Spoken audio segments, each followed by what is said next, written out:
Two bakers use the same flour, the same yeast, the same recipe. One pulls out a tight little sandwich loaf, the other a wild, open, holy ciabatta.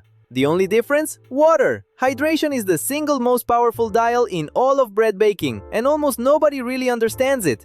By the end of this video, you'll read any recipe and know exactly what kind of crumb you're going to get. So what is hydration? It's simply the ratio of water to flour, written as a percentage. Bakers weigh everything against the flour, which always counts as 100%. So 1,000 grams of flour with 700 grams of water is 70% hydration. That one number tells you more about your bread than the recipe's name ever will. Here's why water matters so much. Flour is basically starch and protein. Add water, and the proteins link up into gluten. But they can only stretch, move, and align if there's enough water to move around in.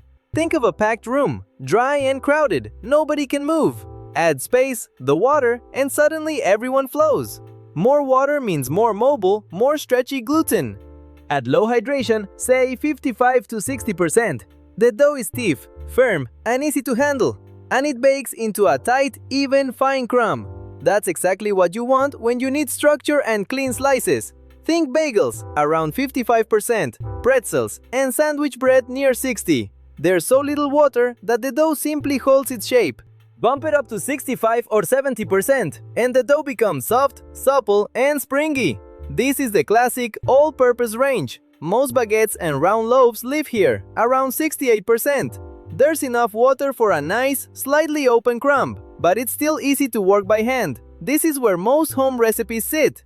Now push past 75% and everything changes. The dough turns slack, wet, and sticky. Genuinely hard to handle. But all that extra water lets the gas bubbles grow huge, giving you that dramatic, glossy, wide-open, holy crumb. Think ciabatta at 80%, rustic sourdough, and focaccia at 85 and beyond. Wetter dough means wilder holes. So here's the trade-off nobody spells out. More water gives you a more open, tender crumb and a crispier crust, but a stickier dough that's harder to shape and tends to spread. Less water gives you an easy, structured dough, but a tighter, softer crumb. Hydration is a trade between open texture and easy handling. There's no single best number, only the right one for the bread you want. Water also builds your crust. A wetter dough carries more moisture to the surface, and in the oven, that turns to steam and gelatinizes the starch into a thin, crackly, glass-like shell. Drier doughs give a softer, paler crust. It's a big part of why bakery bread shatters and yours might not. And more water means your bread stays soft for longer, because there's simply more moisture in the crumb to lose before it starts to feel dry. That's why a high hydration sourdough can stay fresh for days, while a lean, dry roll is already stale by tomorrow morning. But wet dough is a nightmare to handle, right? It really doesn't have to be.